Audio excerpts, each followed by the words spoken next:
네, 어제 또 기준금리가 올랐어요. 0.5%포인트 올랐네요. 네네. 이렇게 뭐 금리 오르면 이제 자영업자들이나 서민들이 대출이자 부담이 늘어나는 게 이제 가장 큰 걱정이잖아요. 근데 그렇죠. 이제 한편으로 또 보면 이제 대출이자가 또 오르지만 예금이자도 좀 올라요. 그렇죠. 네. 예적금 이자도. 그러면 또 이 부분에 또 관심 있는 분들 좀 계실 것 같습니다. 네, 벌써부터 은행권에서 수신금리 인상을 시작하고 있는데요. 요즘 이 주식, 부동산 시장 다 안 좋아서 예금에 이 뭉칫돈이 몰리고 있습니다. 어제 기준으로 보면요, 이 5대 시중은행의 정기 예적금 잔액이 811조 7천억 원이 넘어서 사상 처음으로 800조 원을 돌파했습니다.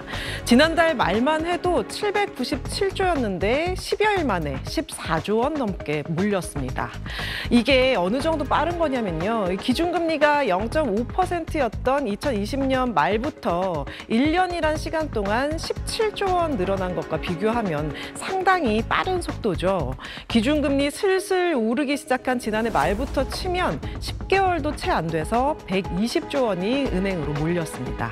그렇군요. 이제 어제 기준금리가 올랐잖아요. 그럼 이제 어제 오른 기준금리가 이제 수신금리, 실제로 이제 고객 저희가 네. 예적금 들었을 때 받을 수 있는 금리에 반영되려면 뭐 시간이 좀 걸릴 것 같긴 한데 이게 반영되면은 얼마나 예적금 이자가 오를 것 같습니까? 기준금리가 3%대로 됐으니까 네. 지금 이제 수신금리를 보면 시중은행 정기예금이 연 4%대로 올라섰거든요. 네. 예금금리 5% 시대도 곧 올 것 같습니다. 이렇게 되면 1억 원을 1년 넣을 경우 세전 500만 원이 떨어지게 됩니다. 요즘 이 기준금리가 수신금리에 반영되는 기간이 상당히 단축됐습니다. 제가 7월에 예금을 재예치할 때만 해도 은행에서 이 반영이 좀 빨라졌다고 해서 5영업일 뒤에 오라고 했었거든요. 근데 요즘은 이 고객 끌기 경쟁에 또 예대 금리차 공시를 의식해서 시장 금리 상승분을 바로바로 예금 금리에 반영하려고 하는 데가 많습니다. 먼저 우리은행은 오늘부터 예금 금리를 최대 0.5%포인트 올리기로 했고요. 농협은행은 내일부터 예금 금리는 0.5%포인트, 적금 금리는 최대 0.7%포인트 각각 인상하기로 했습니다. 신한과 하나은행도 빠르면 내일 수신 상품 금리를 인상할 예정이고요. 국민은행은 다음 주 중으로 이 금융시장 상황까지 고려해서 금리 인상을 단행하기로 했습니다. 금융권에서는 이 내년 초까지 기준금리가 0.75%포인트 더 올라서 3.75%까지 간다는 전망이 많습니다. 앞으로 이 금통위는 내년 1분기까지 다음 달 24일과 내년 1, 2월에 열리는데요. 앞으로도 계속 기준금리 올라서 예금금리도 오른다는 얘기죠. 목돈을 나눠서 이 금리가 오를 때마다 드는 풍차 돌리기나 이미 드러났던 예금을 담보로 대출을 받아서 새로 예금 드는 것도 따져보시는 게 좋을 것 같습니다.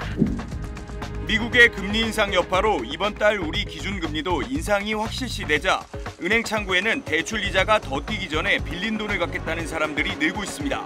지금 제가 쓰고 있는 대출 금리가 또 올랐기 때문에 대출을 먼저 갚는 게 저한테 더 유리하다고 생각이 들고요. 하지만 가파르게 뛰고 있는 대출 금리와 달리 은행들의 예금 적금 금리 인상은 미미한 수준입니다. 실제 5월 기준 잔액으로 돈을 빌릴 때와 맡길 때 금리 차이인 은행 예대 마진은 2.37%포인트까지 벌어졌습니다. 7년 7개월 만에 가장 큰 격차인데 당장 금융당국에 경고가 나왔습니다. 은행들의 지나친 이익 추구에 대한 비판 등 오해 소지가 커지고 있습니다. 정부와 정치권의 압박에 은행들은 2%대 수신금리를 3% 중반에서 4%까지 올린 예적금 상품들을 연이어 내놨습니다. 또 주택담보대출 이자를 낮춰주는가 하면 최대 1.3%포인트 이자를 낮춘 고정금리 대출도 등장했습니다. 하지만 은행들이 예금금리를 높이는 데는 또 다른 이유가 있습니다. 가계대출과 달리 기업대출은 꾸준히 늘고 있어 대출 여력을 확보하려면 금리를 높여서라도 수신 규모를 늘려야 할 필요가 있는 겁니다. 또 코로나 때 완화됐던 은행 건전성 기준이 강화되는 점도 은행들이 돈을 끌어모으고 있는 원인 가운데 하나입니다. 금리 운영이 합리적이고 투명하게 이루어질 수 있도록 금융당국의 감시와 함께 은행들의 자정 노력이 필요합니다. SBS 한상우입니다.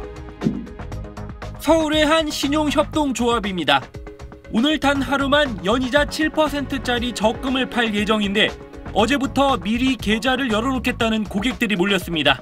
시중은행 1금융권도 적금이 4몇 %가 최고인 줄 알고 있는데 그에 비하면 시장 지금 엄청나게 높은 금리예요. 저축은행들도 1년에 5.5%까지 이자를 주는 예금 상품들을 속속 내놓고 있습니다. 1억 원을 맡겼을 때 세금을 내고도 매달 이자가 38만 원입니다. 1년 전엔 최고 18만 원이었던 걸 감안하면 2배 이상 늘어난 액수입니다. 여윳돈 있는 사람들은 기다릴수록 더 높은 금리의 상품을 고를 수 있어 즐거운 고민을 하는 상황입니다. 예적금 금리가 오르면 금융기관이 그 돈을 빌려서 대출을 내줄 때 이자도 그만큼 올리게 됩니다. 시중은행들이 자금을 조달하는 데 쓰는 비용을 집계한 코픽스 금리가 단번에 0.44%포인트가 뛰었습니다. 10년 만에 다시 3%대로 올라서게 됐는데 이 코픽스에 연동된 주택담보대출 변동금리가 당장 오늘부터 7%를 넘고 신용과 전세대출 금리도 줄줄이 오를 전망입니다. 금리가 오를수록 현금 많은 고소득자와 빚 많은 취약계층 간 금융 양극화는 갈수록 더 벌어질 전망입니다. SBS 임태우입니다. 지난주 새로 전셋집을 구한 사회초년생 A씨. 보증금 중에 부족한 1억 원을 대출로 채웠는데 걱정이 커지고 있습니다. 이번 달, 다음 달 합쳐서 기준금리가 지금보다 최고 1%포인트 더 오를 수 있다는 뉴스 때문입니다. 사실 전세를 하는 이유가 월세보다 싸서잖아요. 이렇게 오르다가 월세를 결국 따라잡게 되는 게 아닌가라는 걱정이 되죠. 내가 이럴 거면 처음부터 월세 살지 왜 굳이 전세를 살까 이런 생각이 들긴 하죠. 전세 대출을 알아보는 중인 3년차 직장인 B씨도 고민이 깊어졌습니다. 배달이 급여의 반 이상은 다 생활비를 제외한 곳에 다 들어가야 되는 상황이긴 하더라고요. 내가 이 정도 돈을 매달 납부를 하면서 전세 대출을 받아야 되는 이 상황이 온 게 현타가 왔던 것 같아요. 34살이야 수도권 청년 가구 8집 가운데 7집이 내 집 없이 전월세로 살고 있습니다. 또 전세 대출의 60%를 2030이 받았을 정도로 대부분 이 주거비를 빚으로 메우고 있습니다.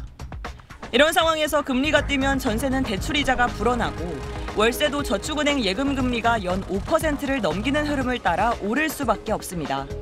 전세의 경우에는 금리 상승에 따른 압박이 있기 때문에 주로 월세 쪽에 특히 압력이 생기면서 월세 가격을 상승시킬 수 있는 부분이 있다고. 전세도 월세도 버겁고 내 집은 더 멀어져서 허탈감을 호소하는 젊은 층이 많습니다. 지금 하락세인 가운데서도 제가 살 수 있는 집은 많지 않고 심지어 대출 받는 것도 부담이 되는 상황에서 난 내 집 마련을 언제쯤 할 수 있을까라고 계속 고민을 하게 되는 것 같아요.